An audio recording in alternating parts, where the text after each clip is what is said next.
Oke, balik lagi sama gua Brand MS di channel terbaik kita kan, cuy. Terima kasih banyak untuk semua teman-teman yang masih setia menanti video baru di channel ini. Kalian luar biasa, gengs. Ya, jadi gini, di video kali ini saya akan memperlihatkan kepada kalian semua dua orang ustadz yang meninggal setelah menentang ketuhanan Yesus. Jadi yang perlu diperhatikan oleh kalian semua, saya mengatakan bahwa meninggal setelah menentang, bukan meninggal karena menentang ketuhanan Yesus. Oke, gitu teman-teman ya. Dan seperti kita ketahui bersama, kebanyakan ustadz maupun ustazah mualaf pada zaman dewasa ini gitu ya. Jadi mereka ini seringkali berusaha menjelaskan ataupun meyakinkan teman-teman kita yang muslim bahwa Yesus itu bukan Tuhan. Yesus itu sekedar nabi gitu teman-teman. Dan saya tidak ada persoalan ketika apa yang mereka jelaskan itu berdasarkan apa yang tertulis di kitab suci mereka gitu teman-teman.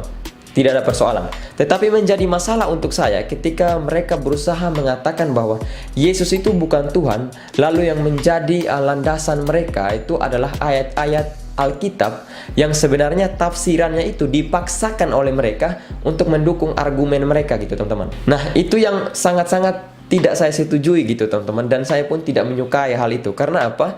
Karena mereka berusaha menafsirkan ayat Alkitab itu terlepas dari konteksnya gitu teman-teman, dan mereka sangat memaksakan sekali bahwa ayat Alkitab itu harus mendukung argumen mereka nih teman-teman. Oke, jadi kita kembali ke topik teman-teman. Jadi kita mau melihat siapa sih dua orang yang meninggal setelah menentang ketuhanan Yesus itu. Jadi yang pertama adalah Ustazah Ita Meiga Fitri teman-teman, dan yang kedua adalah Bapak Insan Moko Ginta. Jadi kenapa saya mengatakan mereka meninggal setelah menentang ketuhanan Yesus? Karena saya merujuk kepada video terakhir mereka yang beredar di media sosial. Yaitu yang pertama, kita ke video dari Ustazah Ita Meiga Fitri. Jadi ini adalah ceramah terakhir dia sebelum dia meninggal kecelakaan gitu teman-teman. Kecelakaan ketika dia hendak mengisi sesuatu acara lagi gitu. Dan sudah pasti kalau dia mengisi acara bahwa di situ dia akan membawa-bawa Kristen di dalamnya. Kemudian ada unsur menjudutkan iman Kristen gitu teman-teman, ataupun mendiskreditkan iman Kristen.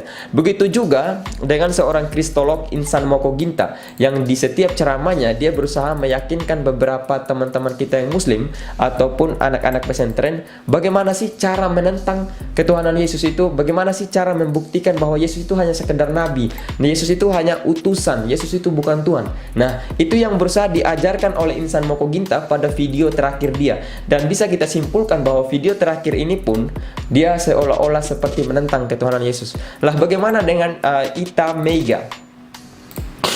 Ya, bagaimana dengan Ita Meiga Fitri? Di video terakhirnya dia menjelaskan bahwa haram hukumnya ketika teman-teman kita yang muslim ini mengucapkan selamat Natal untuk kita teman orang Kristen gitu teman-teman ya. Dan kalau misalnya orang Kristen mengucapkan selamat pada hari raya mereka itu halal. Tetapi kalau orang Islam atau teman-teman kita yang muslim mengucapkan selamat Natal kepada kita itu haram hukumnya, karena sama saja mereka mengakui Yesus itu sebagai Tuhan. Kata Ita Meiga Fitri dirilis dari video terakhir dia teman-teman. Nah, untuk lebih jelasnya saya mau mengajak kita semua untuk melihat dua video terakhir mereka gitu teman-teman ya. Yang pertama video terakhir dari ceramah Ustazah Ita Meiga Fitri. Ini dia videonya. Alhamdulillah Bu, ketika saya jadi orang Islam, saya niat berislam di Masjid Istiqlal Jakarta. Karena dengan tujuan orang tua saya tidak tahu, saya memilih bulan Desember. Kenapa saya memilih bulan Desember? Karena di bulan Desember saya takut diajak ke gereja. Karena di bulan Desember ada hari Natal. Ngomong-ngomong tentang Natal, saya hanya ingin berpesan kepada saudara-saudara saya di Gagak Sifat bahwa halal hukumnya bagi kita umat muslim. Di hari raya Lebaran kita mendapatkan ucapan selamat Lebaran dari saudara kita non muslim, hukumnya adalah halal. Boleh, syukur-syukur mereka masuk akidah kita, kita dapat pahala. Tapi sebaliknya haram hukumnya bagi kita umat Islam di hari Natal kita mengucapkan selamat Natal kepada mereka yang merayakan Natal, hukumnya adalah haram. Kenapa saya katakan haram? Karena Natal artinya adalah mengakui telah lahir Tuhan Yesus Kristus. Yesus bukan Tuhan kita. Dengan kita mengucapkan Natal berarti kita mengingkari akidah kita sendiri. Akidah yang mana? Qul huwallahu ahad, Allahu samad, lam yalid walam yulad walam yakul lahu kufuwan ahad. Akidah ini yang kita ingkari. Lalu gimana Bu dengan toleransi beragama? Toleransi beragama harus tetap ditegakkan karena di dalam Islam kita diajarkan dua hal, yaitu hablum minallah dan hablum minanas. Minanasnya dengan siapa saja termasuk saudara-saudara kita non muslim. Jadi tidak perlu Natalan kita demo di gereja, ngantemi mereka, tidak perlu. Karena apa? Kita hablum minanas, hanya caranya yang perlu kita rubah. Ketika hari Natal datang, ketemu dengan mereka yang merayakan Natal, jenengan salaman tidak masalah. Mengucapkan selamat tidak masalah, nggak apa-apa. Asalkan selamatnya diganti, jangan selamat Natal, cukup selamat pagi, selamat siang, selamat sore, selamat malam. Bagus. Karena itu ucapan mereka. Ucapan mereka yang ngono tok. Selamat pagi, pagine tok, sing selamat siange modar luweh. Aku ndongak kene kan isuk tok.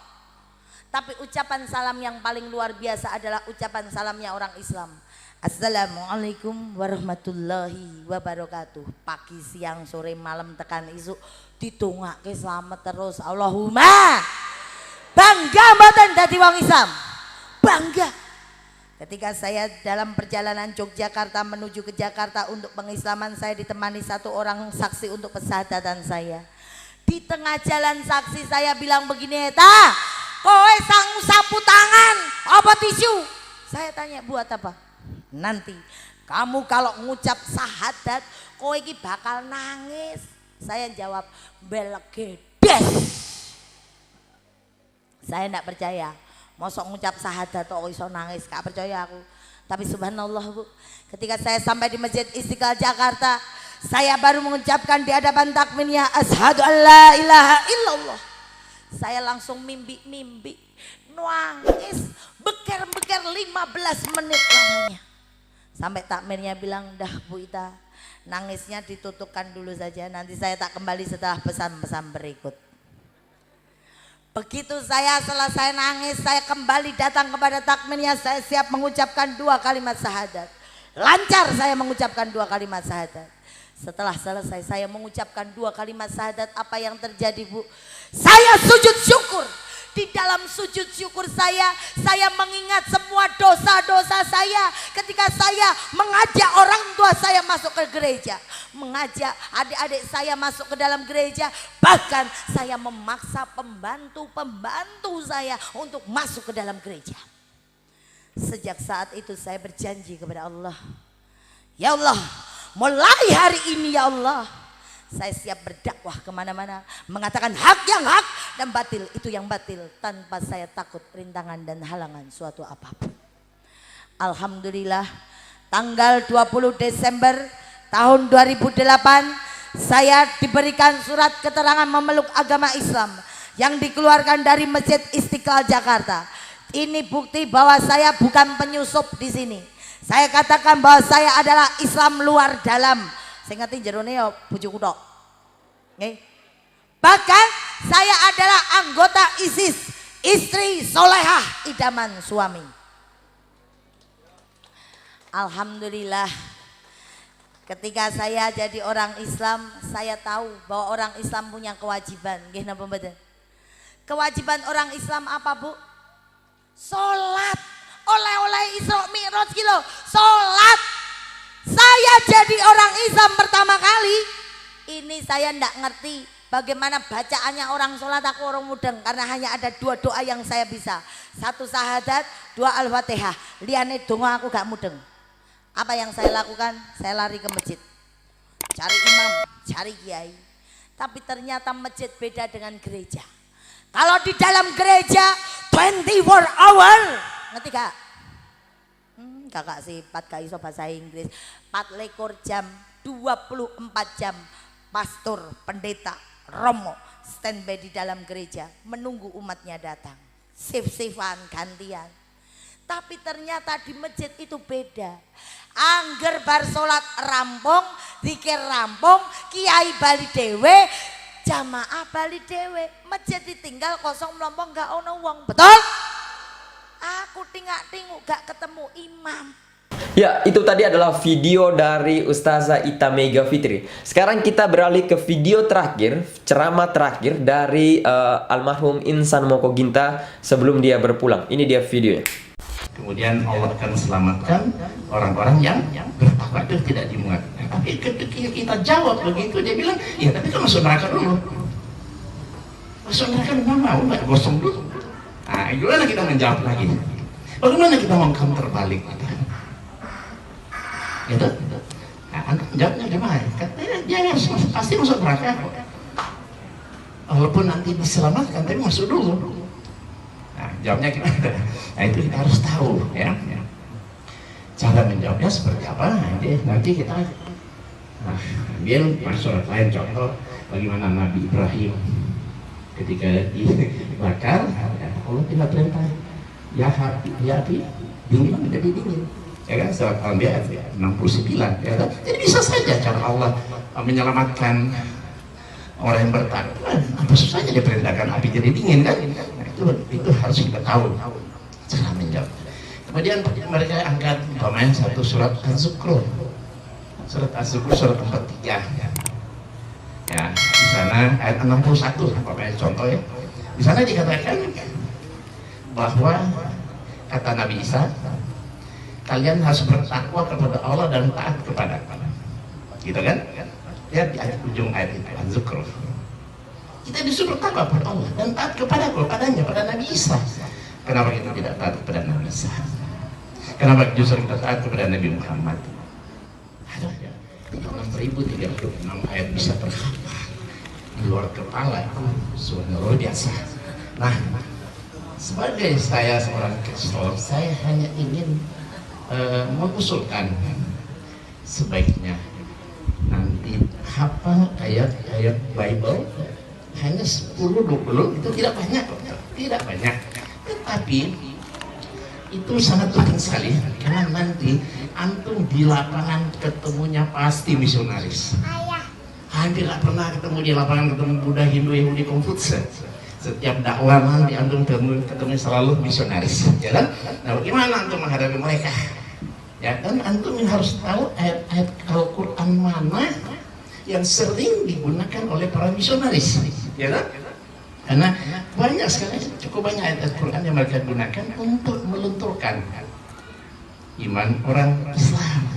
Nah, makanya menurut saya santri-santri begini bukan wajib tapi perlu diberikan satu kajian perbandingan antara Islam, Kristen, Quran, Bible, agar supaya apa? Supaya dai kita ini menjadi dai plus. Dai plus, tahu nggak dai plus? Dai plus itu artinya dia sanggup berbicara kepada orang Islam maupun Kristen. Bicara Quran oke, Bible oke. Bisa Kristen of Islam oke, Kristen oke. Nah, gitu kan? Itu disebut dai plus. Tidak susah belajar Kristologi, hanya disuruh menghafal 20-30 ayat kok. Sangat sedikit. Kenapa? Karena berbicara tentang pemurtadan, mereka akan terus berusaha bagaimana memurtadkan umat Islam karena mereka sangat yakin agama mereka yang benar dan menyelamatkan. Ya, nah sekarang bagaimana untuk menghadapi para misionaris lapangan kalau tidak dibekali dengan ilmu sedikit saja ilmu tentang Kristologi? Karena pemurtadan ini akan ada dan ada terus sampai kiamat. Bahkan sudah kiamat aja kata mereka yang turun nanti Yesus loh. Gak bisa kan? Dia akan jadi hakim yang adil. Kita ditakut-takutin seolah-olah lah kamu selamat mesti masuk Kristen alias menjadi pengikut Yesus. Nah, bagaimana cara untuk menjawabnya?